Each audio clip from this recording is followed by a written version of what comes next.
tardes a todos los distinguidos amigos presentes hoy en nuestro programa de la Sociedad Académica Bolivariana de Colombia. Un saludo muy cordial. Les informo que en el día de hoy tenemos una conferencia muy curiosa y muy importante, dictada por uno de nuestros compañeros ilustres, gran historiador norte santandereano, que es el doctor Óscar Ramón Monroy Vega, sobre nada menos que Jorge Eliezer Gaitán. Jorge Eliezer Gaitán, pues, como todos saben, fue un personaje muy importante en Colombia, un personaje que cubrió una etapa muy importante de nuestra historia y selló una época también que se inició con una violencia tremenda, con un encuentro entre liberales y conservadores, pero fue un personaje sumamente interesante. Yo tuve oportunidad de conocerlo y sobre todo de disfrutarse de su amistad cuando estábamos en el colegio. Nosotros nos reuníamos antes de ir al colegio del Instituto del Carmen, con Fabio Lozano, Hernando Zuleta, los Montejo, Jaime Miquelsen Uribe y otros compañeros en una tienda que había ahí en la calle 42, frente a la casa del doctor Gaitán.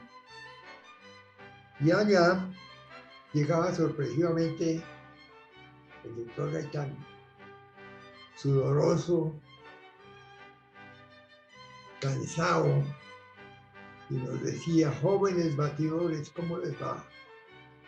Y él venía de hacer ejercicio y de trotar por el Parque Nacional. Y se sentaba con nosotros por un buen rato a contarnos cosas muy interesantes, por lo cual todos nosotros los que aún estamos vivos, que somos muy pocos, tenemos un grato recuerdo de ese personaje. De manera que el doctor Óscar Monroy, nuestro ilustre zootecnista de la Universidad Nacional, odontólogo y posgrado en Ciencias de la Salud, un hombre sumamente docto y magnífico historiador, nos va a deleitar con una conferencia que yo sé que será muy interesante. De manera que, con mucho gusto, invito al doctor Óscar Ramón Monroy Vega para que nos deleite con su conferencia sobre este ilustre personaje, para mí, curiosamente, muy grata y simpática recordación. Adelante, doctor Monroy. Muchas gracias, doctor Miguel. Muy buenas tardes a todos los académicos de la Sociedad Bolivariana de Colombia. Hoy vamos a hablar sobre el tema de Jorge Eliezer Gaitán. Jorge Eliezer Gaitán Ayala nació el 23 de enero de 1898 en los albores de un siglo XX. Gaitán tuvo una formación muy buena desde el punto de vista educativo. Y una de las frases que se le escuchaba era que el estilo era el hombre. Las ideas socialistas en Colombia comenzaron justamente con Jorge Eliezer. Tuvo la oportunidad de realizar estudios que lo llevaron a ese discernimiento y comenzó a tratarlo no solo ya a nivel de universidad con sus compañeros, sino con el tiempo se consagró como un orador y llevó esas ideas a la plaza pública. Sus padres fueron Eliezer Gaitán Otálora, un liberal radical con un oficio sui generis. Era librero, dedicado a los libros, no propiamente bibliotecario, pero su oficio en la venta de libros lo consolidó en esta actividad. La madre, la señora Manuela Ayala Beltrán, era maestra de escuela, muy activa y progresista, que dejó en su hijo una formación académica inicial, y esas bases le sirvieron a Jorge Eliezer en el futuro. Fue el mayor de 6 hijos. Sus inicios: hijo de un liberal vencido por una vida de pobreza, criado en un barrio bogotano, Las Cruces, poco facilitador en eso de abrir puertas. Nació el 23 de enero de 1898. Una vez hecho hombre y gracias a sus múltiples dotes y cualidades, interpuso una distancia vertical respecto a su precario origen y se encumbró hasta convertirse en el político colombiano, tal vez el más importante del siglo XX. Sus primeros estudios: la madre fue quien le enseñó las primeras letras. Es una base decisiva porque ese amor maternal se tradujo en la siembra de una semilla que germinó, dando muy buenos frutos. Terminó sus estudios primarios e ingresó al colegio Simón Araujo, lugar donde estudiaban los hijos de los liberales acomodados, y allí se graduó de bachiller a finales de 1919 en el colegio Martín Restrepo Mejía, donde había ingresado para cursar su último año. Hay que hacer una aclaración importante. Se ha mencionado una fecha de nacimiento, pero es difícil de establecer con absoluta precisión. Hay documentos que hablan sobre su nacimiento y su partida de nacimiento. Esta partida data de enero de 1898 y una partida de bautismo de enero de 1898 y habla del día 26, pero en otros documentos personales como cédula de ciudadanía, el pasaporte y aún en el diploma de la Real Universidad de Roma tiene como la fecha de nacimiento el 26 de enero de 1903. Este documento era lo que en la época se hacía, era manuscrito y se consideraba la cédula del ciudadano. Es un documento que tenía la foto y la firma y obviamente una serie de requisitos que había que ordenar metódicamente en las hojas que lo conforman. La cuna. También hay una controversia sobre el lugar del nacimiento. Algunos historiadores mencionan que fue Bogotá, pero otros dicen que fue en el municipio de Cucunubá, ambos sitios ubicados en el departamento de Cundinamarca. El ingreso a la universidad lo hizo en febrero de 1920. A la Universidad Nacional ingresó y se matriculó en la Facultad de Derecho y Ciencias Políticas. 4 años más tarde, en octubre de 1924, obtuvo el título de abogado con su controvertida e importante tesis de grado, Las ideas socialistas en Colombia.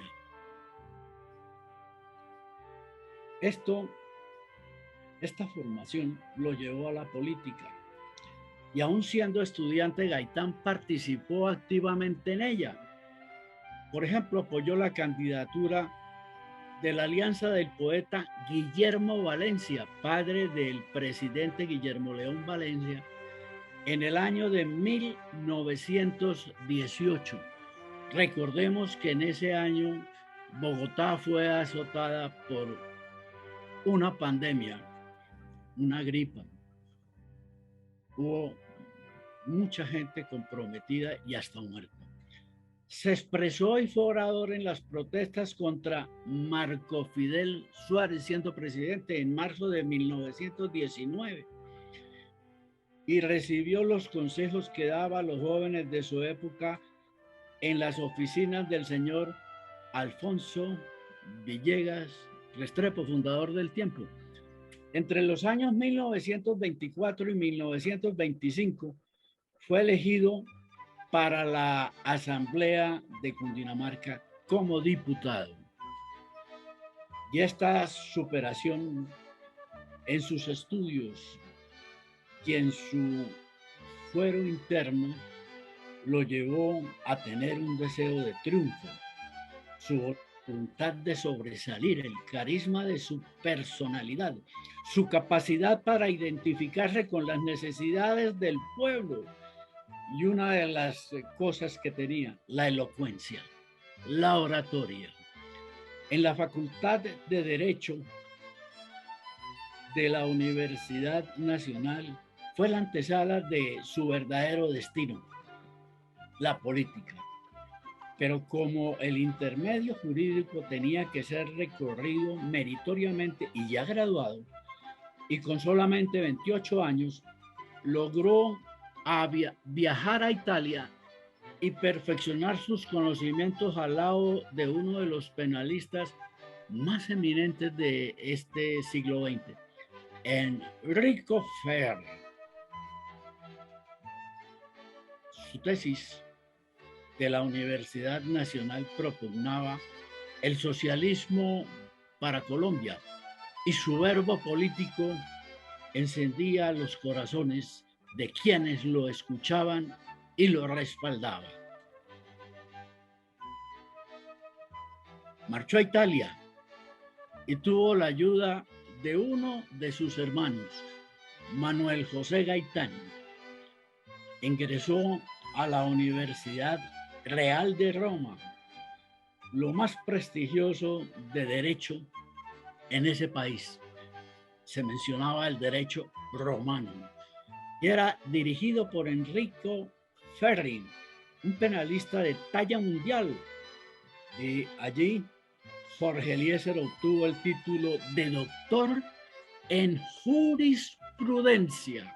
Su tesis le mereció la calificación magna cum laude y el premio Enrique Ferri, que llegó a ser texto de estudio y llevaba como título el criterio positivo de la premeditación.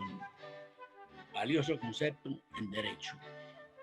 Aquí apreciamos a la izquierda su maestro, Enrico Ferri, y Jorge Eliezer en plena juventud en el año de 1926. Regresa en 1928, después de una fecunda experiencia, y se da a conocer al país denunciando en aquella época la matanza de las bananeras en 1928, en un teatro en Ciénaga, con la United Fruit Company. A partir de ese momento se irá proyectando cada vez más como político de talla nacional. Fue parlamentario, vicepresidente, segundo designado electo por el Congreso de 1933, alcalde de Bogotá, ministro de Trabajo, ministro de Educación, presidente del Congreso, jefe único del Partido Liberal, candidato a la presidencia, su inequívoco rumbo lo predestinaba a ser, a partir de 1950, gobernante pródigo en implantar reformas justicieras en el país. Y era un político. Otra de sus célebres frases que caló en el pueblo: yo no soy un hombre, soy un pueblo. Y otra frase, debido a la inercia política, solía decir: el pueblo es superior a sus dirigentes.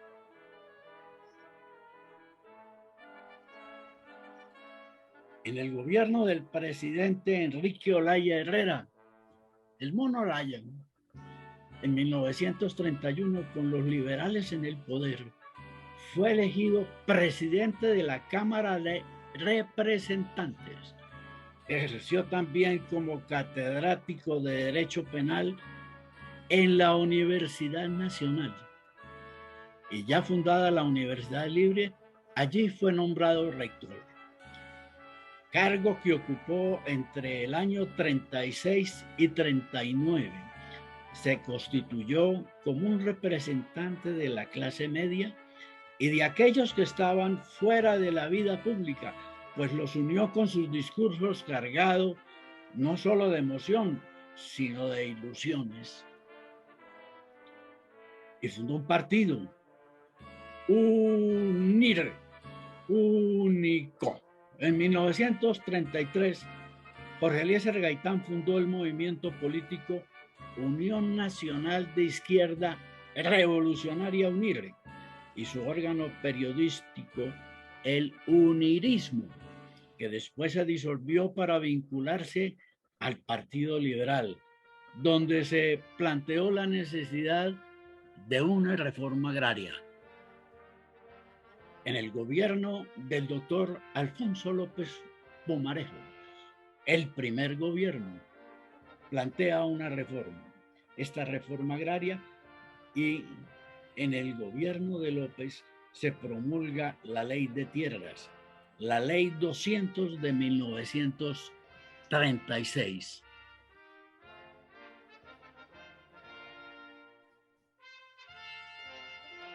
Ya, hombre, entra al matrimonio. En el año 36, Gaitán contrajo matrimonio con la señora Amparo Jaramillo, dama antioqueña, y en ese mismo año, el 8 de junio, se posesionó como alcalde de Bogotá, realizando una labor progresista y corta por la presión de la derecha, quienes lo obligaron a dejar el cargo. En esta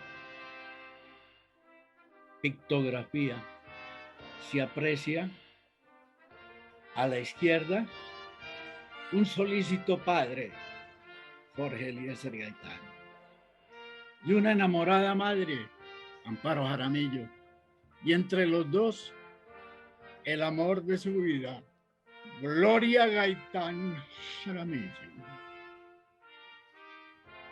Señor alcalde, planteó cosas interesantes para Bogotá. Llegó a hablar hasta de un sistema de transporte único. Fíjense ustedes, tenía una visión, dada su estadía en Europa, del metro, desde aquella época. Pero a él le gustaba untarse de pueblo y fue un excelente jugador de tejo. Era diestro, no solo en el tejo, sino también en formar amistades con el pueblo. Los censos del siglo XX. Es muy importante tener en cuenta cómo era nuestro país a principios del siglo XX. En 1905, en junio 15, se dio a conocer el primer censo. eran 4.533.777 habitantes que tenía el país, con sus etnias: la etnia indígena, los afrodescendientes y los descendientes de España. Posteriormente, en 1912, en marzo 5, había una población de 5.472.604 habitantes. Y en ese año 18 de la epidemia que destrozó muchas vidas, en octubre 14, no aumentó mucho. Llegó a 5.855.077 habitantes. Ya para el año 28, cuando regresó de Europa, en noviembre 17, ya eran 7.851.110 habitantes. Tenemos el censo de 1951, en mayo 6, 11.548.172. Y aquí hay un interrogante. Para el año de 1948, yo ya me cuento ahí, éramos 10 millones.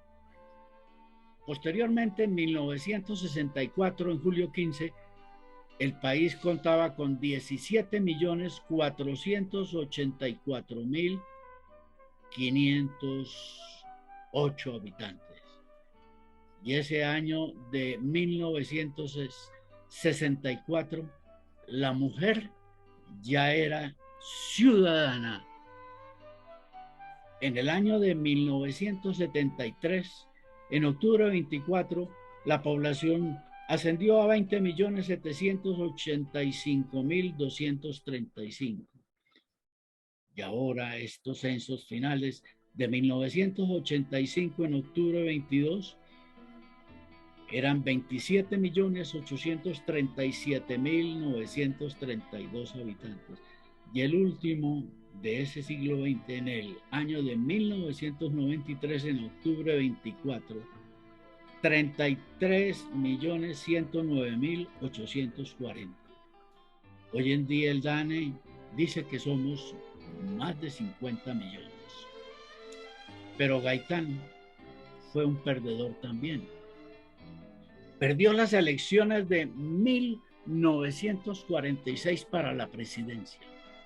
El capital político de Jorge Eliezer Gaitán, su nunca vista capacidad para pronunciar un discurso y poner en movimiento a las multitudes liberales, conduciéndolas hasta el paroxismo prerevolucionario, era para los dirigentes tradicionales el gran inconveniente del caudillo popular. Entonces la conclusión fue obvia: mal podrían considerarlo el candidato natural del liberalismo para las elecciones de 1946 y nominaron a otro. Esas elecciones de 1946, Colombia tenía 9,5 millones de habitantes. El ganador fue el doctor Mariano Ospina Pérez, conservador. Y su contraparte dentro del Partido Liberal fue Gabriel Turbay, quien fuera el candidato oficial del liberalismo, lo cual significó a la postre que el liberalismo estaba dividido y perdió las elecciones con los conservadores, quienes obtuvieron 1.523 votos. Los liberales recibieron 200.000 más, pero divididos entre los 401.121 de Gabriel Turbay, el candidato oficial, y los 332.563 de Gaitán. La mujer no votó, porque en aquella época de 1946 la mujer no era ciudadana.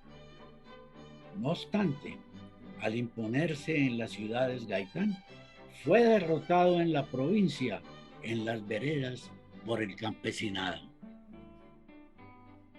El ingeniero Mariano Ospina Pérez de Antioquia fue el presidente electo para un periodo entre 1946 y 1950.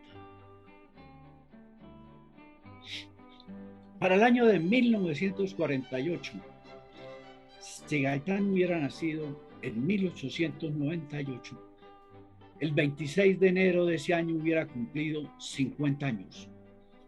Pero al hacer las cuentas con el 1903, Gaitán cumple 45 años.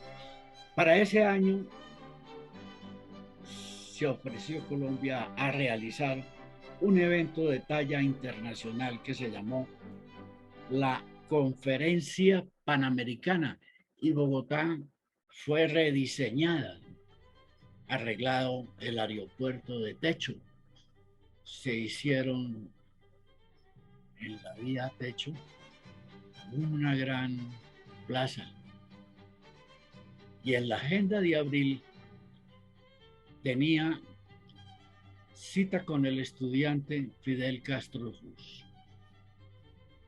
Ese 7 de abril, Fidel conoció de primera mano al doctor Jorge Eliezer Gaitán.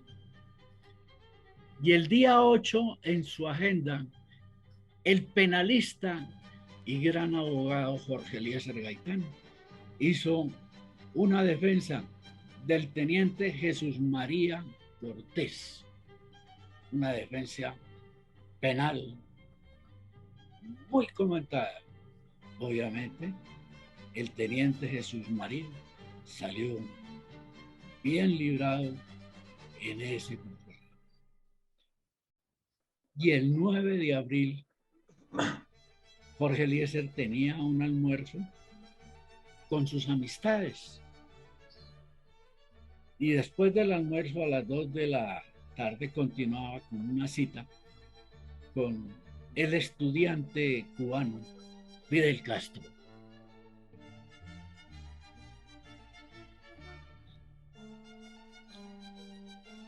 Las circunstancias de su muerte.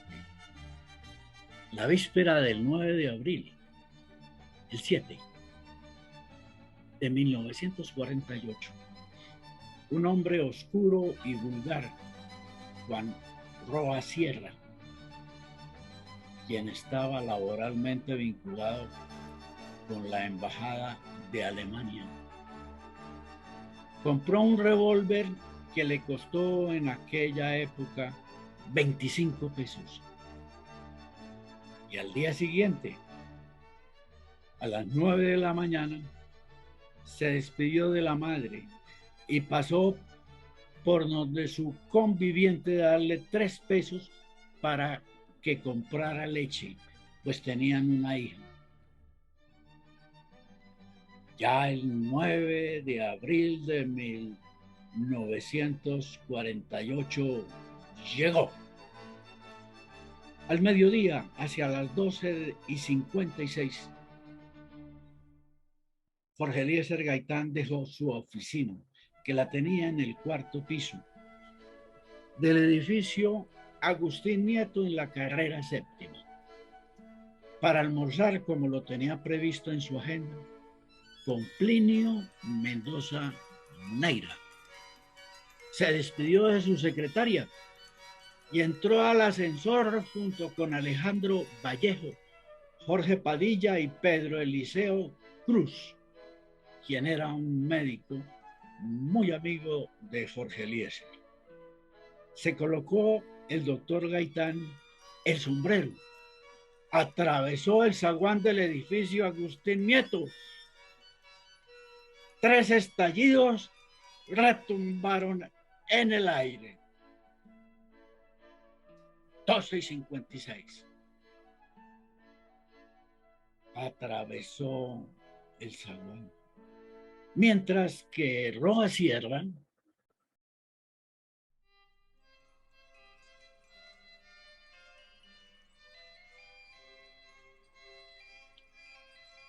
se dirigió al edificio Agustín Nieto de la carrera 7ª, entre las calles 14 y 15, en pleno centro de Bogotá, donde tenía su bufet el líder liberal.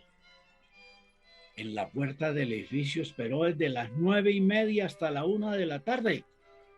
Cuando lo vio salir, le disparó 4 tiros desde muy corta distancia y solo uno no dio en el blanco. 3 tiros, un cuarto al piso. Confundido, Plinio Mendoza le preguntó: ¿qué te pasa, Jorge? Pero Gaitán no respondió. Estaba mudo y con los ojos en blanco. Desgonzado se derrumbó y el asesino aprovechó para realizar un cuarto disparo que rebotó contra el piso. Luego apuntó a la multitud e intentó huir, pero fue capturado por la policía. Un grito aterrador se expandió: ¡mataron a Gaitán! Y aparece un taxi. Un grupo de hombres lo acomodó en la parte posterior mientras un hilillo de sangre se descolgaba por sus labios. El coche aceleró con fuerza, abriéndose paso hasta la clínica central, calle 12 con Carrera Sexta. Los cirujanos lo recibieron, le inyectaron morfina y trataron de reanimarlo, pero no había nada que hacer. Estaba sin signos vitales. Los cirujanos lo rodearon, le prestaron su mejor atención y los signos vitales ya no estaban. Trataron de reanimarlo. Hicieron los mejores esfuerzos. Sin signos vitales, Gaitán había fallecido. A la izquierda, de gafas, con vestido oscuro, el médico Pedro Eliseo Cruz, quien iba a almorzar con él ese día. Y los impactos. Una de las balas había penetrado por el cuello, destrozándole el cráneo, mientras otras 2 le perforaron el hígado y un pulmón. A las 2:05 de la tarde había dejado de existir Jorge Eliezer Gaitán. Esta es la mascarilla que se le tomó en la clínica. En el testimonio de Plinio Mendoza hay una cosa interesante. Menciona Mendoza: Roa Sierra retrocedía lentamente, siempre con el arma en la mano cuando ocurrió algo inesperado. Del café Gato Negro, que quedaba cerca al lugar, estaba a sus espaldas, salió un hombre corpulento con sombrero y abrigos negros, que se acercó sin prisa a él, a Roa Sierra, y tranquilamente le quitó el revólver. Luego le hizo seña a 2 policías que estaban en la esquina y les entregó a Roa, quien parecía obedecerle con docilidad. Y el Bogotazo estalló. Los tranvías fueron incendiados y Juan Roa Sierra, el hombre, no duró mucho en el lugar porque una turba enardecida lo sacó de allí y lo mató a golpes, patadas y palos, y una muerte que los historiadores describen como muerte de físico dolor. Aquí se aprecia el cuerpo de Juan Roa Sierra aquel 9 de abril. Y comienza el Bogotazo. La gente enardecida ocupó los vehículos, tuvieron lugar. Hasta la misma juventud estuvo presente y se presentaron incendios, saqueos, desolación. Y esa noche el centro de Bogotá ardía en llamaradas de fuego y de frustración plebeya, y los muertos ya sumaban centenares, pero desgraciadamente apenas sí empezaba una era de violencia fratricida, esa década que en cientos de miles de colombianos extraviaron el rumbo de la paz. Y el cadáver de Juan Roa Sierra fue arrastrado por esas calles.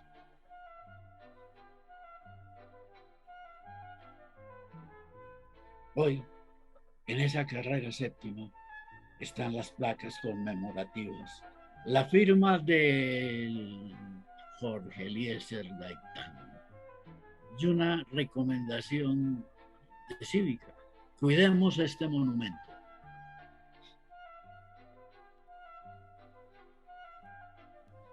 En el cementerio central comenzaron a llegar los cadáveres, pero eran tantos que fueron colocados en el piso.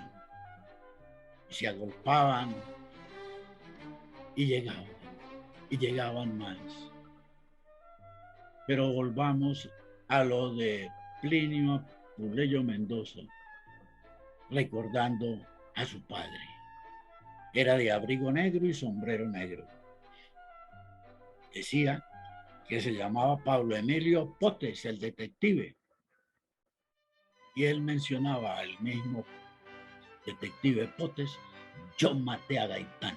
A partir de aquel momento y hasta el final de su vida, el padre de Plinio Apuleya tuvo la convicción de que Gaitán había sido asesinado con la complicidad de aquel Potes y de otros miembros del bajo mundo.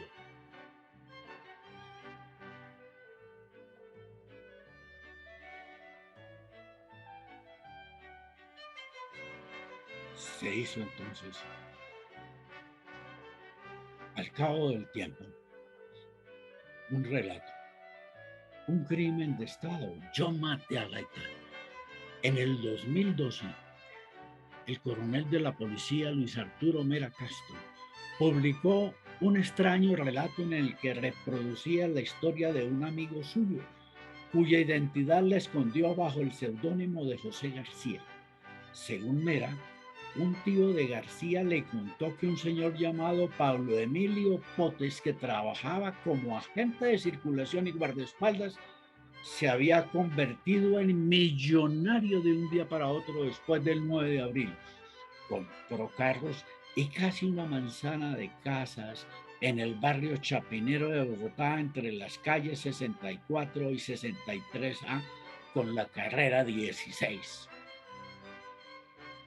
Y en el relato de Mera menciona que alguien se le acercó a ese personaje que él había puesto el seudónimo de José García para avisarle que Potes estaba enfermo y deseaba hablarle.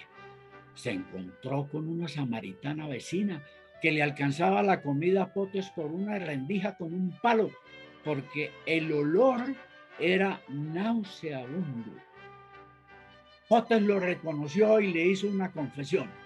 Abro comillas: por el aprecio que le tengo y para descanso de mi alma, lo mandé a llamar. Yo estoy pudriéndome en vida.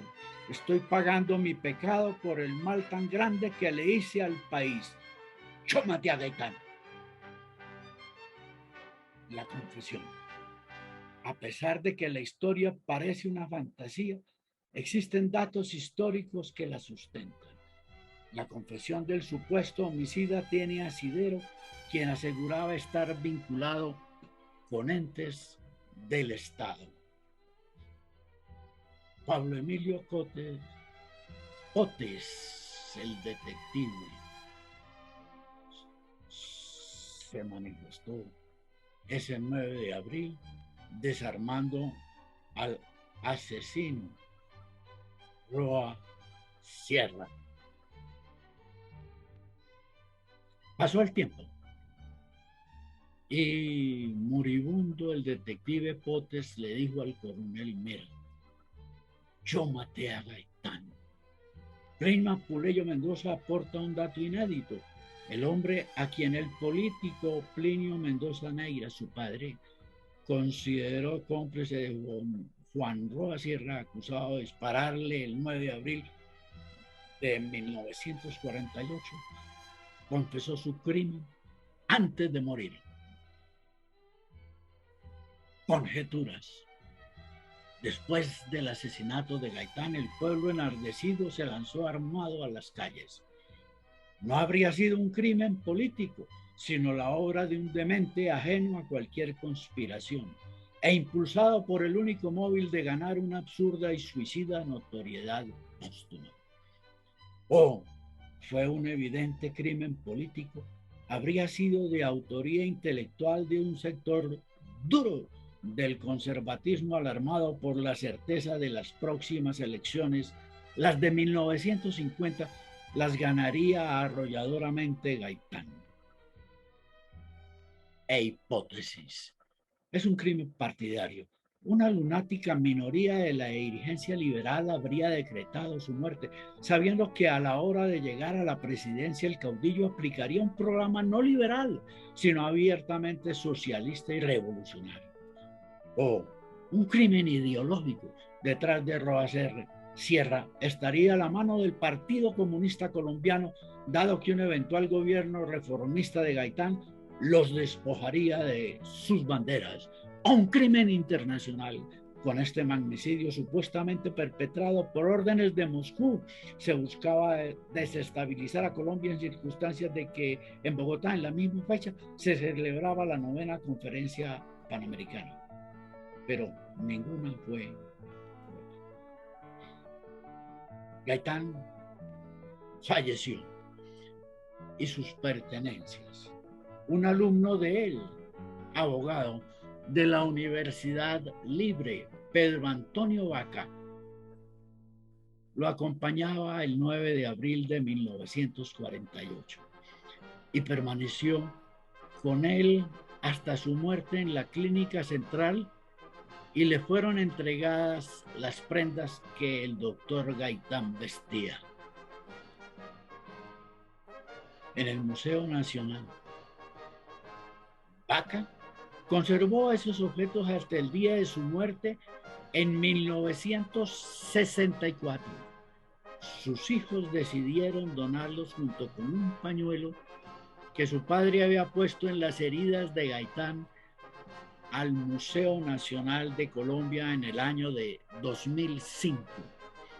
También entregaron cartas y 3 fotografías de Gaitán y Vaca junto al equipo de médicos de la clínica, tomadas por Sandy González, un fotógrafo de la época. El chaleco estaba exhibido en nuestra sala Hacer Sociedad. Este es el chaleco que portaba el doctor Jorge Eliezer Gaitán el día de su agresión y los impactos que recibió. Y este es el chaleco cerrado y se aprecia las manchas de sangre hacia la nuca.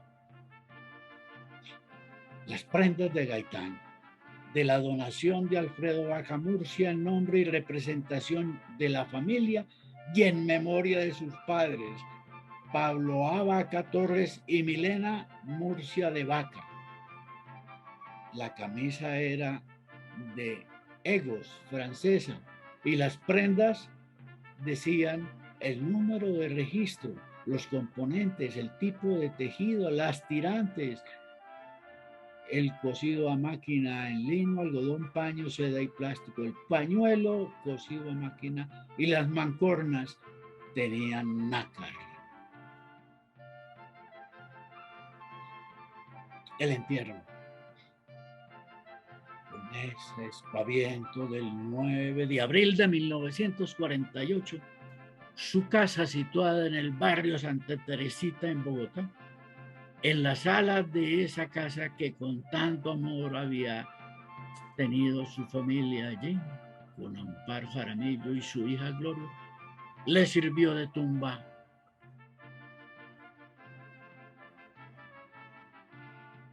Y en esa casa museo hay cosas interesantes. Por ejemplo, la puerta del edificio Agustín Nieto, por donde atravesó Gaitán por última vez, el sitio donde tenía su oficina en el 4º piso.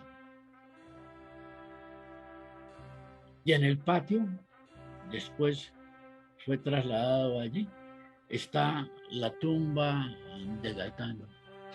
Y esa tumba es redonda. Tiene una fecha, 26 de enero de 1903. pero no tiene ninguna fecha de su deceso, porque consideran que Gaitán no ha muerto. Y está enterrado como los árboles, de pie. Es ahí donde está el cuerpo de Gaitán. Lo enterraron como una semilla mirando a la quinta de San Pedro Alejandrino en Santa Marta, porque admiraba mucho al libertador Simón Bolívar y lo había estudiado políticamente. En el aro de piedra alrededor del rosal está escrito su nombre sin una fecha de muerte. Solo está 1903, el año en que nació. Es un símbolo de eternidad porque las ideas nunca mueren. El rosal que crece sobre la tumba está sembrado en la tierra de todos los municipios de Colombia y regado con agua del Océano Pacífico, el Océano Atlántico y el río Magdalena.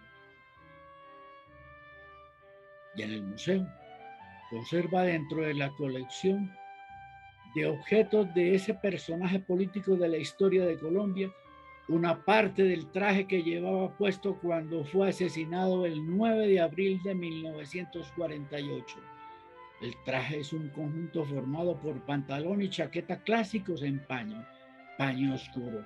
Posiblemente presentaba un chaleco, un pañuelo y unos tirantes como parte del atuendo, los cuales se encuentran en el Museo Nacional de Colombia.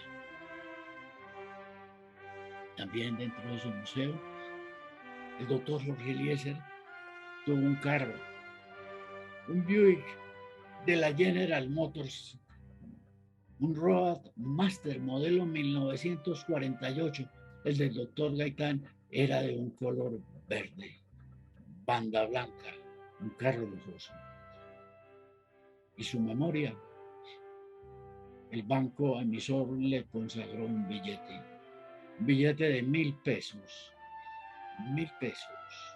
Y tiene unas leyendas en el inferior. Dice: yo no soy un hombre, soy un pueblo y el pueblo es superior a los dirigentes, y la firma de Jorge Eliezer Gaitán.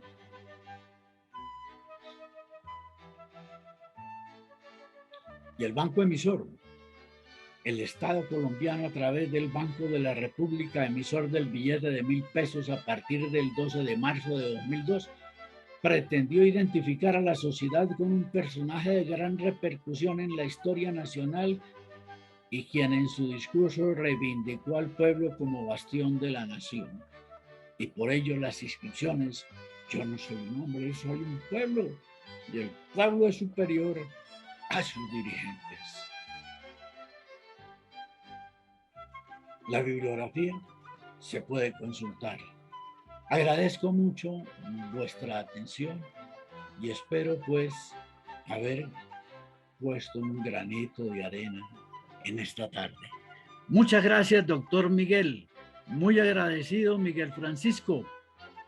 Gracias a vuestra colaboración se ha realizado esta conferencia. Muchas gracias. Muchas gracias, doctor Monroy, por su brillante conferencia. De todas maneras, este es un hecho sumamente importante que ha suscitado toda clase de controversias y sobre todo de información. Sobre eso yo puedo decir, como yo antes lo dije, yo tenía una gran simpatía por Eliezer Gaitán desde mi juventud, por esa precaria amistad que tuvimos en el café de frente a su casa. Pero por eso me puse a investigar durante mucho tiempo sobre su muerte y por qué pudo suceder eso. Y sobre eso tuve oportunidad de escribir un artículo que tuvo una publicidad en esa época. Porque lo importante fue cuando vino el doctor Huber Matos, que fue un jefe revolucionario de Cuba, compañero de Fidel Castro, que estuvo en Bogotá el 9 de abril en compañía de Fidel, me comentó que él había participado en la muerte de Jorge Eliezer Gaitán y me dio unos datos sumamente impresionantes que los conservo yo en ese pequeño artículo que hoy veo que me siento obligado a reproducir, será en la próxima conferencia, sobre lo que sucedió a juicio de él, del cubano, el 9 de abril. Fidel Castro, como dice Monroy, se iba a reunir con Gaitán a las 2 de la tarde. De manera que él estaba listo allí en ese sitio. Y efectivamente, ahí estaba. Y estaba con sus dos compañeros, que fueron testigos de todo lo que sucedió en el momento de su muerte. Las consideraciones alrededor de las consecuencias y sobre todo del montaje, pues en realidad claro que difieren, porque es una de las cosas que quedaron ocultas en el sentimiento de la gente, que estuvo real y verdaderamente, como dice Oscar, muy dolido por la muerte de Gaitán, porque en realidad producía un sentimiento de solidaridad muy considerable, además de ser una persona muy simpática y con mucho cariño, como lo conocí yo personalmente. De manera que ese testimonio curiosísimo lo puedo dar yo en la próxima conferencia, donde aclaro, a mi juicio, por lo que me contó el cubano que estaba con Fidel, que los tiros que recibió el doctor Gaitán no los disparó Rosierra, sino personalmente Fidel Castro. Es una versión bastante interesante en esta etapa de controversia alrededor de qué fue lo que pasó el 9 de abril, que tuvo una incidencia tan profunda en la historia del país, porque esto generó la violencia. Fue sumamente complicado. No me acuerdo hasta qué punto llegó el desorden en Bogotá. Yo recorrí la ciudad con mi padre minutos antes de que mataran a Jorge Eliezer Gaitán, y ya a esa hora ya había gente rebelde por las calles. Nosotros fuimos hasta el Palacio de San Carlos por la carrera octava, llevando a Vicente Dávila Tello, que era el ministro de Comunicaciones del gobierno del doctor Mariano Espina Pérez. Y por la puerta falsa del palacio, por la carrera octava, lo dejamos ahí y nos devolvimos antes de la muerte de Jorge Eliezer. Y ya, como les digo, la ciudad estaba absolutamente ocupada por los manifestantes que enardecidos andaban por la ciudad. Ese es un testimonio que yo vi personalmente. Yo tenía 15 años, de manera que podía más o menos pensar en las cosas que ese día sucedieron. De manera que este es un tema controversial, pero sumamente interesante, porque en realidad fue un punto neurálgico en la historia del país. Las consecuencias que anota el doctor Monroy son ciertas. Todo lo que sucedió después. que fue absolutamente aterrador. De manera que tendremos oportunidad de hacer esta referencia el próximo jueves, si es posible, y Dios nos da vida, salud y licencia, para contarles todo lo que a mí me contó el grupo cubano que estuvo aquí, que eran los compañeros de Fidel en su aventura. ¿Y qué estuvo haciendo Fidel después de haberle disparado a Gaitán? De manera que es sumamente interesante este punto y magnífico que lo haya presentado Oscar Monroy. Y naturalmente también para mí es muy grato recibir esta información, que claro que no concuerda con lo que yo recibí de la información de los cubanos, de que estaban con Fidel Castro, y que naturalmente yo dejé en un documento que ha circulado por ahí, que muchos han leído,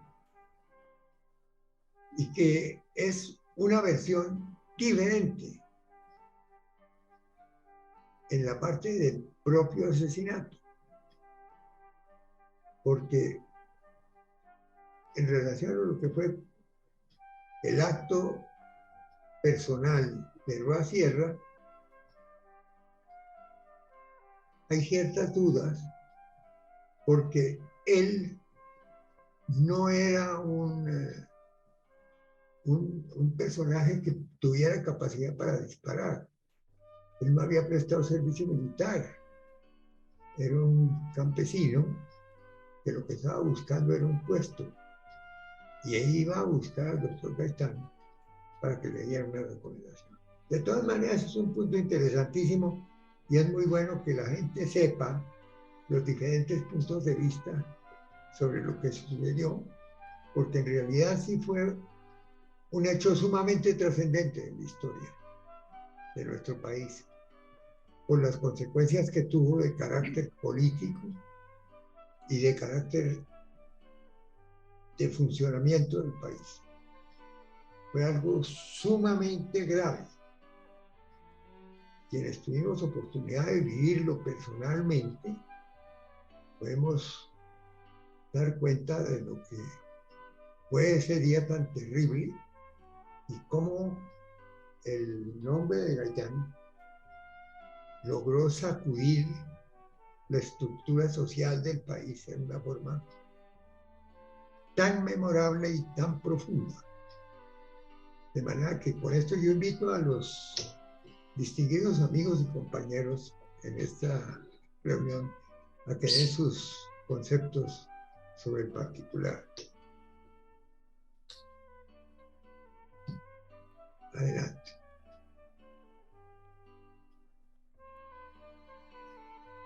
Todo el mundo quedó mudo.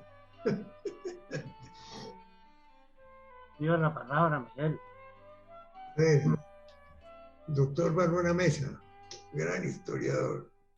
Muchas gracias. Este es primero una conferencia muy buena, muy concreta, muy bien dictada, con objetividad e imparcialidad del doctor Oscar Monroy.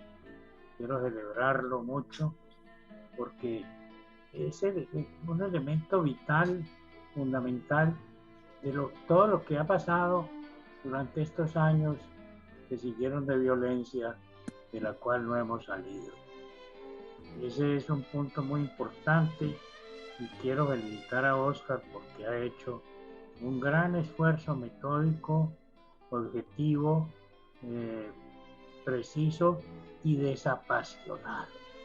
Lo que quiero más resaltar en la conferencia del doctor Monroy fue la forma desapasionada y objetiva, como debe ser un estudio histórico. Sin embargo, hay unos puntos, Miguel anota, y es muy importante, aquellas anotaciones vivenciales de Miguel cuando era un muchacho de 15 años, cuando tuvo oportunidad de conversar con Hubert Martos.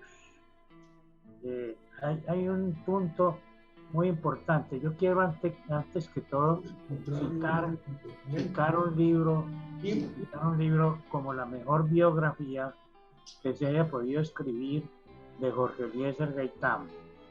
Era un hombre muy amigo de él, muy allegado a él, Antonio Osorio Lizarazo. Esa es la mejor biografía. Después estuvo las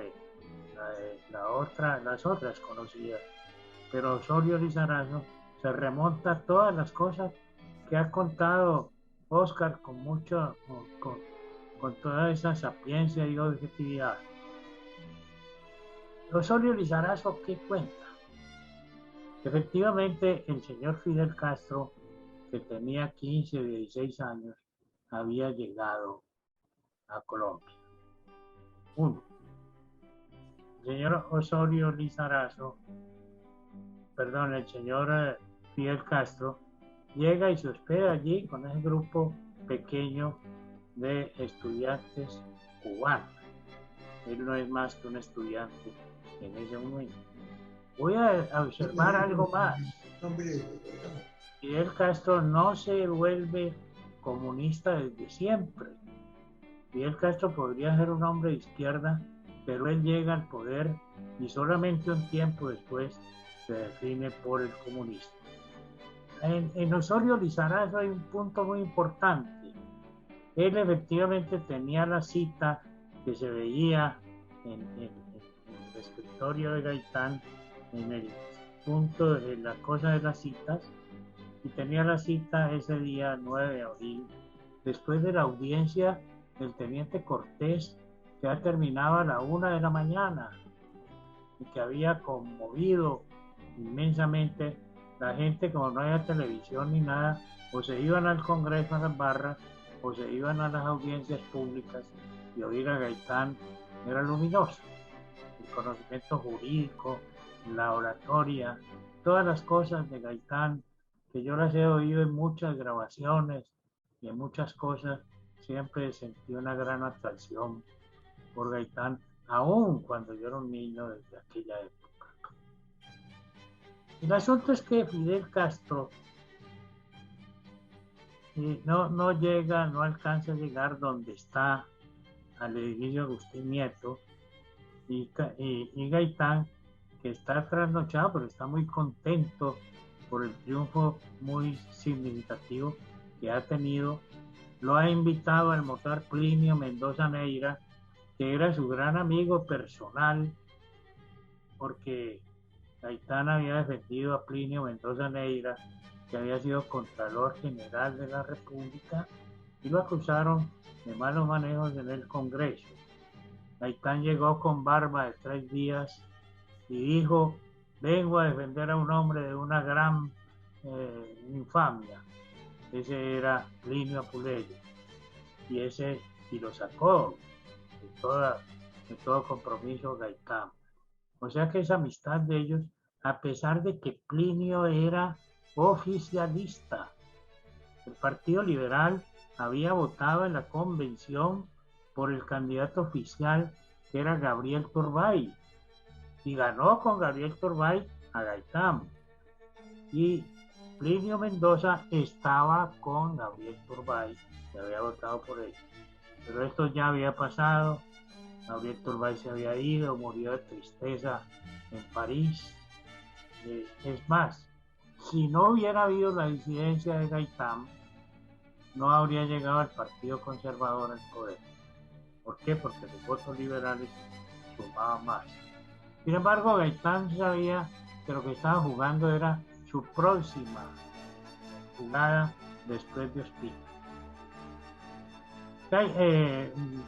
Fidel Castro llega ya producido el estallido inicial, cuando cogen a Fidel Castro, un embolador, le descarga su caja en la cabeza a Roa Sierra.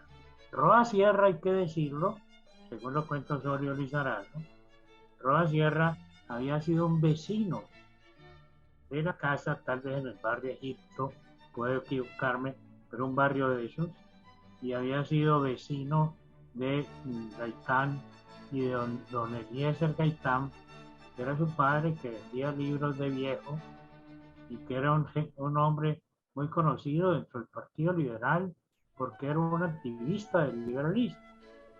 Entonces, Roa Sierra seguramente tuvo una amistad con Gaitán. Cuando él ve que se eleva, es más, en el proceso de Gaitán, de la investigación, que lo llevó a un formidable jurista, que era Ricardo Jordán Jiménez, profesor de la materia de la Universidad Nacional, magistrado en ese momento de la Corte Suprema de Justicia y muy amigo de Gaitán, Ricardo Jordán Jiménez. Él, cuando ocurre el magnicidio, él se retira de la Corte y Ospina, para mayores seguridades de garantía, lo nombra como el instructor y él inicia esa investigación y la agota. Es una investigación muy grande.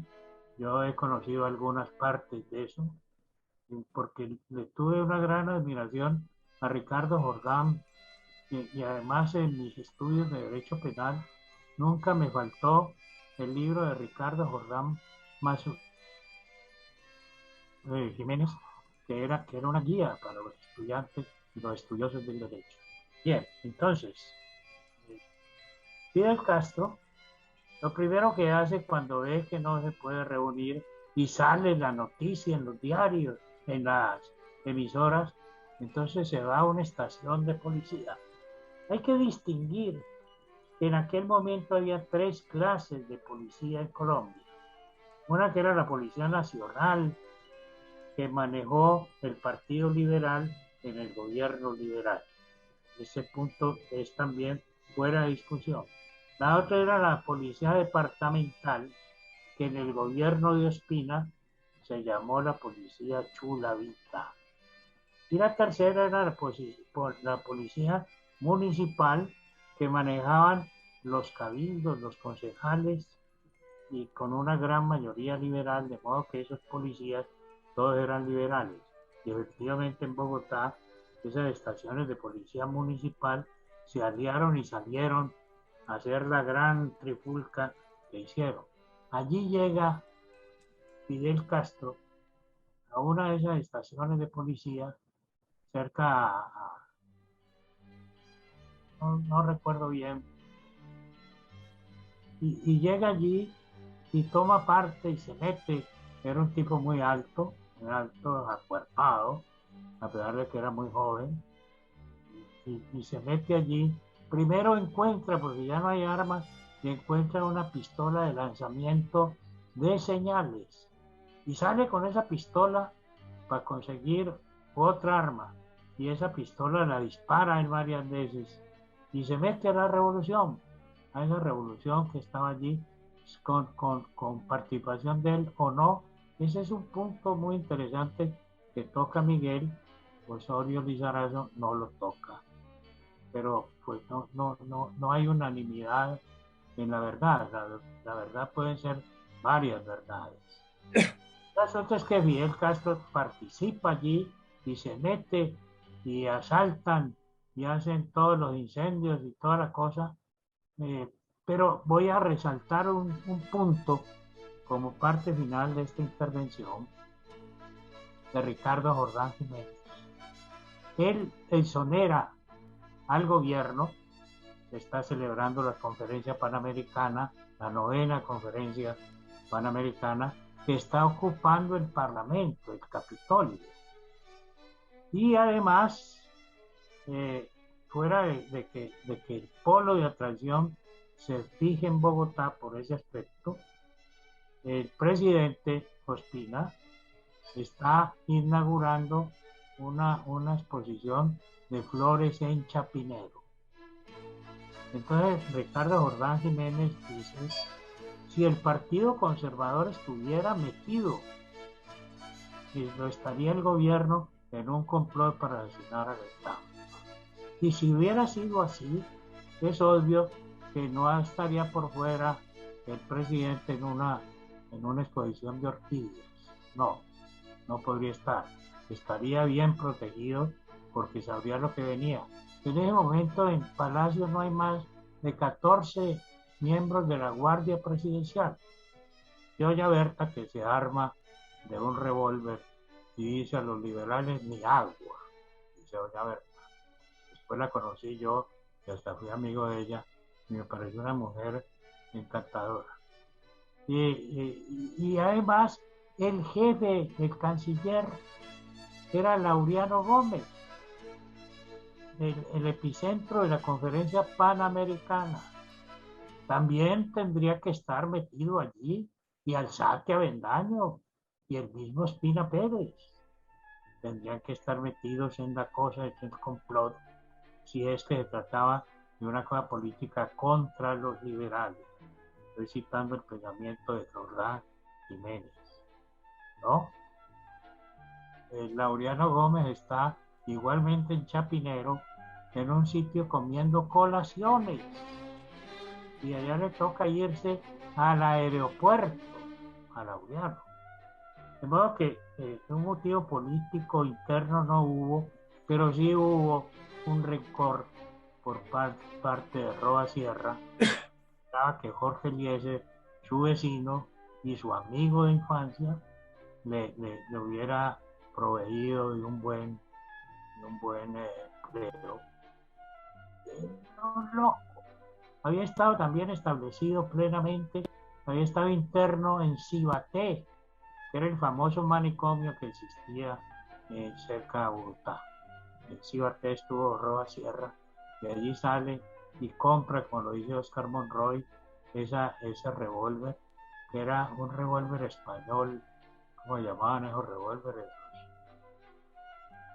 Bueno, un revólvercito de quiebre, que era un revólver muy malo, malísimo. Él compra eso, y ahí cuenta Oscar muy bien los 3 disparos. Hay un punto muy importante que resaltar, y en el cual Plinio Apuleyo se encargó de husmear y de buscar y revolver. El papá dice que estando saliendo del edificio Agustín Nieto, Gaitán le cogió el brazo y le dijo: bueno, ahora sí, vení y me contás qué es lo que querés decir. Y se fueron caminando. A los 10 o 15 metros sale, dice Plinio Apuleyo, dice que sale Roa Sierra de frente, pero los tiros están en la espalda, los tiros de Gaitán en la parte de atrás. Es elemental ese punto. Eso se le rebotó a Plinio Apuleyo. ¿Por qué? Porque apenas Gaitán ve de frente al hombre armado y a quien conoce bien, entonces inmediatamente da una vuelta sobre sí mismo, de modo que los tiros, bajo el impulso inicial, le quedan en la nuca, en la parte de atrás, 1 y 2 en los pulmones. El cuarto tiro se perdió.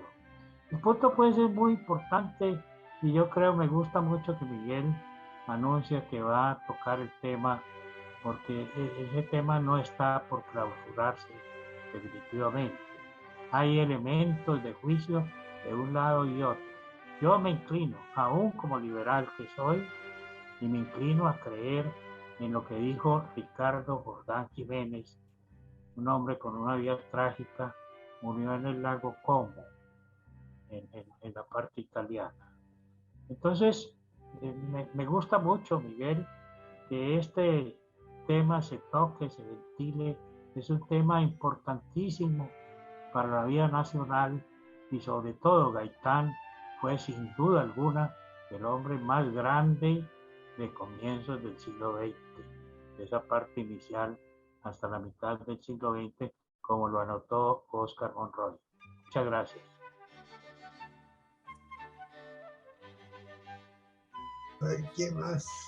Yo quisiera hacer un comentario. A ver, mi almirante Luis Carlos Jaramillo. Muchas gracias. Felicitaciones por la conferencia. La conferencia es muy amena y muy agradable. Voy a comentar una cosa, pues que no sé verdaderamente qué tan cierta pueda llegar a ser. Pero yo tuve oportunidad hace ya bastantes años de conocer a un general del ejército norteamericano ya estaba en retiro, que estuvo presente aquí durante el 9 de abril en su condición, él era capitán en esa época y era el ayudante del general Marshall. Me comentaba, pues, para darme los detalles de que estuvieron alojados en un edificio que acaban de hacer el gobierno aquí en la carrera séptima con calle 74, creo que Rosales se llama, que todavía existe, un edificio muy, muy bonito. Bueno, en todo caso, lo que él me decía es que la conclusión es que ellos tenían como, y creo pues el tipo era el ayudante del general Marshall, ¿no?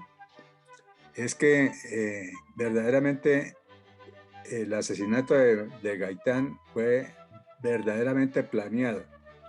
Y de los asuntos para poder decir cómo se ejecutó el asesinato, pues él no sabía exactamente cómo fue. Pero sí me ponía unos asuntos que lo ponen a uno a pensar bastante. Y dice que los incendios Bogotá se incendió en 1 hora, estaba incendiada. Y los incendios, especialmente en los edificios gubernamentales que quemaron, todos se hicieron con gasolina. Y la gasolina, en ese tiempo en Bogotá, estaciones de gasolina en el centro no había por ninguna parte. Y la gasolina era algo que se pudiera tener a la mano. De manera que la gasolina estaba previamente guardada en los almacenes, en los edificios gubernamentales. Y esos edificios fueron quemados simultáneamente. De manera que digamos que el asesinato haya sido un asunto completamente hecho por la reacción de una persona en forma individual, pues empieza a perder con esas características del incendio de Bogotá, carecen, pues se caerían. De manera que sea Roa o haya sido otro que hizo los disparos, de todas maneras, parece que sí, es decir, las circunstancias del incendio de Bogotá sí muestran que hubo verdaderamente una coordinación y un planeamiento previo con ese asesinato, con el objeto de sabotear la conferencia panamericana. Gracias, doctor Miguel. La conferencia supremamente interesante y muy interesante es también su participación y la del señor almirante Jaramillo, lo mismo que la del doctor Barona. De manera que es un tema supremamente interesante, supremamente importante y que hace parte de la historia colombiana de una manera definitiva y de gran significado. Yo quiero apuntar un detalle. Nosotros tenemos excelentes juristas, reconocidos, etcétera, por todas las entidades y por la sociedad colombiana. Eso es un hecho real. Pero no deja de ser real también el hecho de que los grandes hechos, los grandes asesinatos que ha habido en Colombia han quedado impunes. Miremos hacia atrás. El asesinato del mariscal Sucre. Todavía hoy, 200 y más años, no ha sido clarificado a pesar de que ha habido las investigaciones que se quieran. Historiadores muy importantes, juristas muy importantes que le dedicaron tiempo y conocimientos a ese hecho. Después hubo el asesinato así significativo, porque este ha sido un país de asesinatos. El asesinato de el general Uribe. Bueno, ese sí se supo, pero no se pudo conocer tampoco quiénes fueron los cerebros para que se asesinara al general Uribe. Eso quedó y ha quedado fuera del tintero. La muerte de Jorge Eliezer Gaitán, saltándonos muchas otras muertes significativas en la historia de Colombia. De manera que yo quiero dejar la inquietud sobre el tema tan interesante que se ha tocado hoy, en el sentido de que nosotros hemos sido unos desafortunados en el manejo de las grandes investigaciones a nivel nacional para sacar a la luz los responsables de asesinatos tan importantes como los que hoy nos han ocupado. Muchas gracias, señor presidente. Con mucho gusto, mi coronel.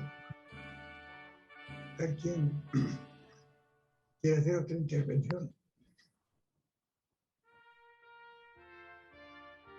Lástima que Antonio Cacua, que es alguien que estuvo presente en estos actos, y ese día, en los alrededores de la carrera séptima con Avenida Jiménez, no sepa manejar el aparato para podernos dar un testimonio, pero de todas maneras buscaré la manera de que nos acudan. Y desgraciadamente, uno de los testigos que estuvieron ahí fue el general Belarmino Pinilla. Infortunadamente ya murió.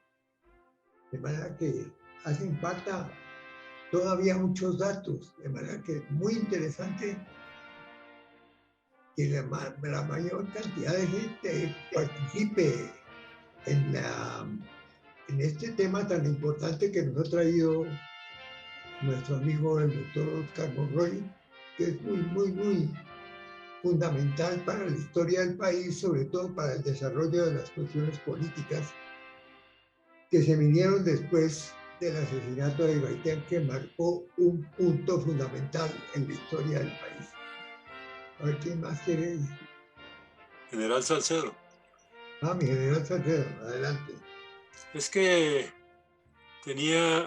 tengo pues algunas anotaciones acá que me parece que pueden ser apropiadas.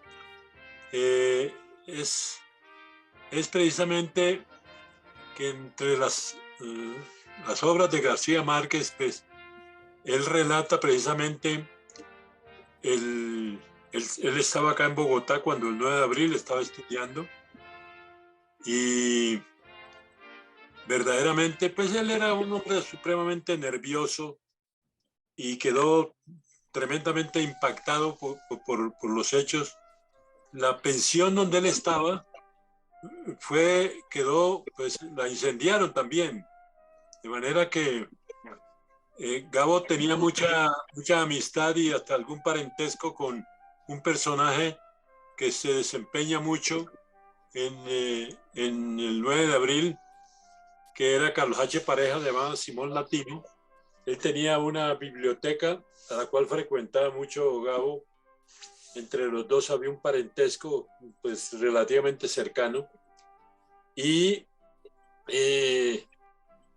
Carlos H. Pareja se apropia o se va a una de las emisoras más importantes que había en Bogotá y empieza a promulgar una cantidad de noticias como por ejemplo, que ya el cadáver de Agustina Pérez estaba colgando por ahí de un árbol y que se había tomado el palacio, en fin. Guillermo León. Sí, entonces divulgó esas informaciones sin saber que mucha gente después llegaron a esa librería y la incendiaron. Carlos H. Pareja pues estuvo preso a raíz de esas cosas, pero después, como suele suceder con las personas que acusan de antigobiernistas o gobiernistas y en periodos sucesivos, salió prontamente y no tuvo eco acá. Era una persona bastante ilustrada, había sido abogado, escribió mucho y entre las muchas obras precisamente dejó una de Bolívar para niños, entre otras cosas. Y se alojó él como Simón Latino, que era su seudónimo, en Argentina y fue a morir años después, allá muchos años después, en Vancouver, Canadá. Quería pues sencillamente traer a colación ese recuento que hace García Márquez, en donde su relación precisamente con Carlos H. Pareja lo lleva a encontrarse en el centro de Bogotá, en medio de ese tenebroso cuadro que vivieron muchos. Él lo tocó vivir y salió disparado de aquí de Bogotá impactado y temeroso de lo que se estaba viviendo y se fue para Cartagena rápidamente. Quería dejar ese detalle. Yo estaba muy pequeño, estaba viviendo en San Jacinto y me acuerdo que yo estaba interno en un colegio, una escuelita que había allá en San Jacinto, y el profesor, que era un gran profesor, éramos como 15 internos. La mayor parte eran de pueblos vecinos a San Jacinto, del Guamo, San Juan, el Carmen, Ovejas, etc. Entonces el profesor dijo, esto va a ser aquí, va a haber una cosa grave. La noticia del 9 de abril llegó a San Jacinto cuando prendieron la planta eléctrica, que normalmente la encendían a las 6 de la tarde para el cine. Y allá todo el mundo prendió los radios y se enteraron de la tragedia que había sucedido. Por supuesto, al día siguiente, el profesor nos mandó a la casa, váyanse porque no voy a cuidar hijos ajenos. Coordinó para que en San Juan le colocaran bestias para que se llevaran a los otros estudiantes. En San Jacinto, lógicamente, los muchachos conservadores festejaron la muerte de Gaitán, como era de esperar. Era la pasión política, estaba en todo su esplendor. Y trago va y trago viene, de manera que el tío mío era alcalde, tenía como 22 o 23 años, y al día siguiente, pues había rumores de que del pueblo vecino del Carmen de Bolívar iban a incendiar a San Jacinto, que tenía fama de conservador, y el Carmen tenía fama de liberal. De manera que mi papá y otros personajes de San Jacinto empezaron a preparar la defensa del pueblo, y yo aterrado miraba a mi papá como un revólver al cinto y una carabina de esa Winchester, y a mi mamá con un pequeño revólver 32, porque ya tenían un patrimonio muy importante que defender, que eran sus 4 hijos, 5 hijos en ese momento, de manera que en la plaza principal del pueblo era uno de los objetivos más difíciles. Afortunadamente, pues alguien pasó por San Jacinto y le dijo a los del Carmen que ni se les ocurriera, porque estaba dinamitada toda la carretera, y como ese era el paso normal para llegar desde el Carmen a San Jacinto, pues mi papá era nacido en el Carmen de Bolívar, de manera que quería pues sencillamente traer a colación estas pequeñas historias. Después llego a Bogotá y el primer impacto fue encontrar unos rieles que había pues en el centro, porque yo frecuentaba mucho el centro de Bogotá, que era lo más agradable de caminar, y vi el sitio donde asesinaron a Jorge Gaitán, que había una placa, hay una placa todavía ahí, y la primera comisión de orden público que me dieron era para que estuviera exactamente en la esquina. Y el comandante, que murió hace unos pocos años ya, de la edad de 90 años, el comandante de esa comunidad, de esa batería, estaba en el Parque de los Periodistas, me puso exactamente en el sitio, y el sargento me dijo, mi teniente, nos colocaron en la olla de candela de aquí. Mire, allá mataron a Gaitán. Entonces fui yo allá a mirar donde habían matado a Gaitán. Yo era subteniente de escasos conocimientos y poca antigüedad, pero era un oficial de artillería ya, y ahí evité pues que hubiese algún problema, porque precisamente la hija de Jorge Eliezer Gaitán, Gloria Gaitán, venía encabezando una manifestación de la séptima hacia el sur con un pasacalles gigantesco. La gente recogía, los manifestantes recogían las piedras de un edificio que estaban haciendo, que es nada más ni nada menos que el edificio del Banco de la República. De manera que yo llegué y paré y le dije a la señora o a la señorita, era una mujer muy joven, como pueden entender, estamos hablando del año 59. De manera que le dije, señora, no se puede seguir hacia el sur, la séptima está bloqueada, de manera que es conveniente que hasta aquí celebren lo que van a celebrar. Y de pronto miré hacia la izquierda, ella tenía un pasacalle hacia el frente del edificio, donde estaba construyendo el edificio, y el otro pasacalle lo llevaba un hermano mío de 13 años que era estudiante aquí de un colegio. Entonces me fui allá y dije, ¿usted qué hace? Dijo, no, que aquí un pelado me dijo que le tuviera esto mientras él se metía a un baño. hágame el favor y entregue esa vaina antes que me lo lleve yo para el camión. ¿Y qué va a hacer? Ahí los muchachos de una vez a protestar. Me dijo, no, si es mi hermano, no se preocupen. Lógicamente, mi hermano, que murió hace escasamente un año, a la edad de 80 años, pues se salió de ahí y pues como mi hermano mayor y yo era los que lo sosteníamos, resolvimos que se fuera más bien para Barranquilla porque las amistades que estaba teniendo en Bogotá no eran convenientes porque eran todos de tallas revolucionarias del colegio donde estaba, pues un pelado de primero o segundo bachillerato. Presidente, es un cuento como lo que yo acostumbro a echar cada vez que se me tocan en la memoria eventos como este extraordinario evento escrito por Oscar Monroy, extraordinario. Estaba pendiente precisamente de los comentarios de Miguel porque tenía esas constancias recientes de cuando estuvo por allá en Moscú y después conoció pues mucho sobre la participación de Fidel Castro, que muchos dicen que precisamente él y los sicarios fueron los que asesinaron realmente a Jorge Eliezer Gaitán y que el pobre diablo de Juan Roa Sierra que pasaba por ahí lo agarraron y lo hicieron, lo inculparon de eso y la multitud lo volvió bueno, una miseria en poco campo.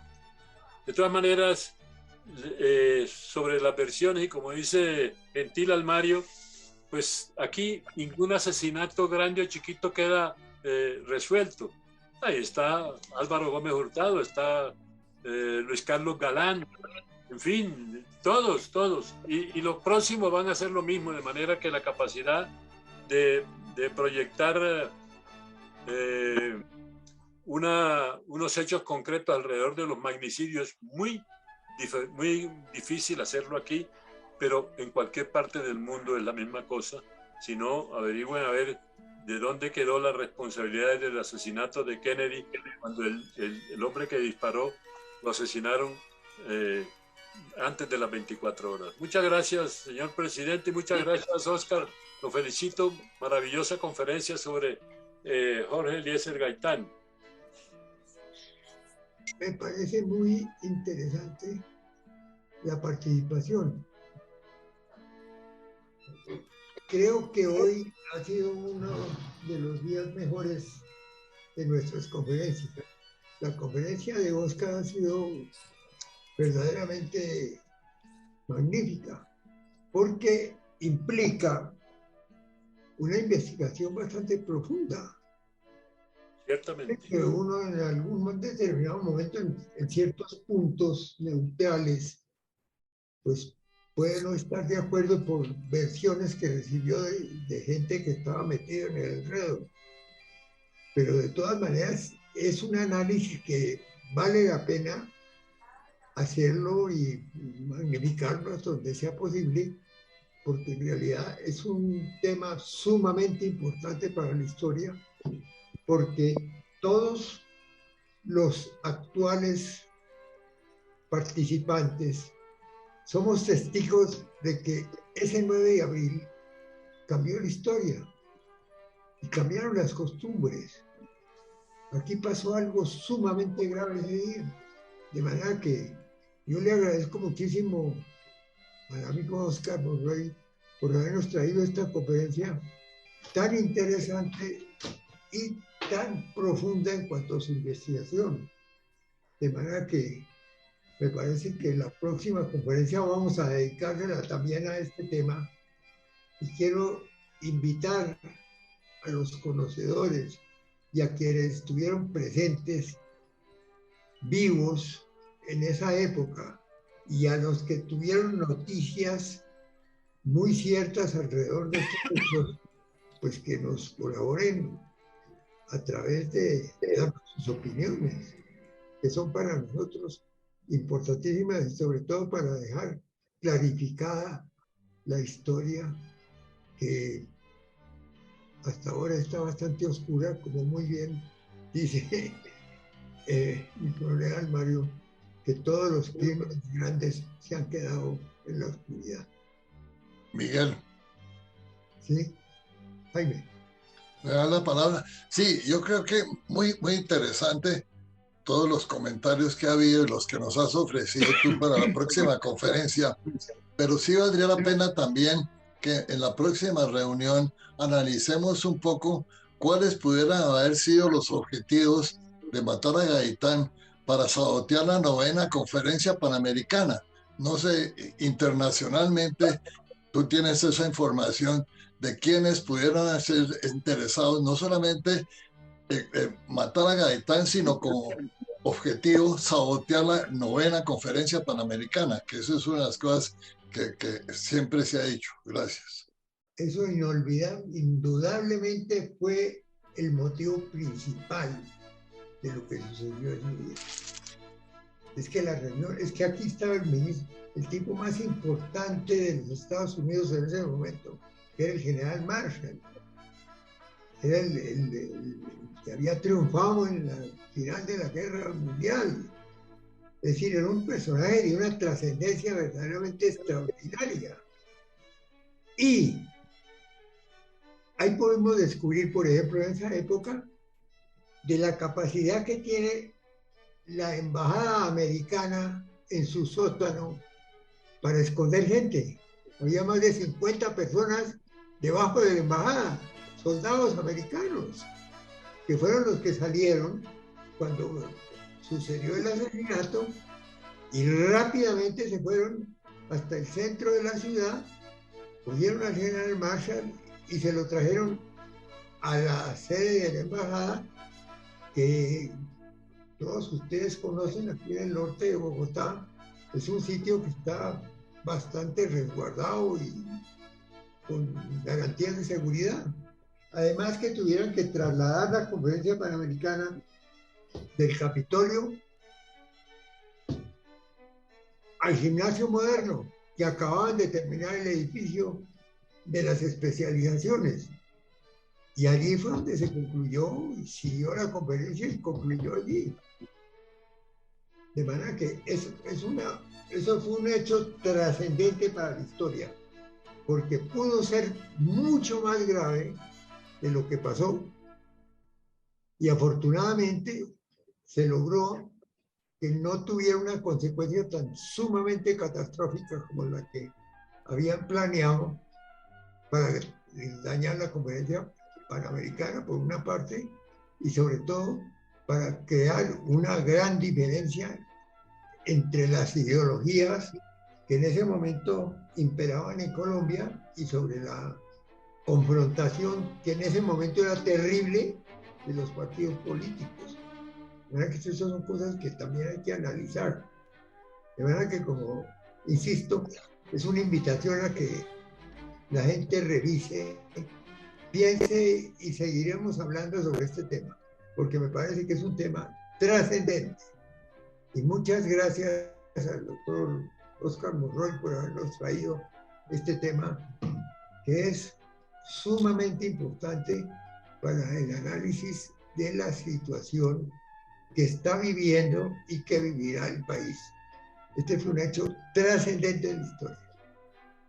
Muchas gracias a todos ustedes y los invitamos para dentro de 8 días con este mismo tema, y aspiramos a que los que tengan alguna información adicional, que muchos la tienen a pesar de haber pasado ya mucho tiempo, será sumamente interesante para que podamos en alguna forma tratar de esclarecer la verdad de la verdad de qué es lo que pasó.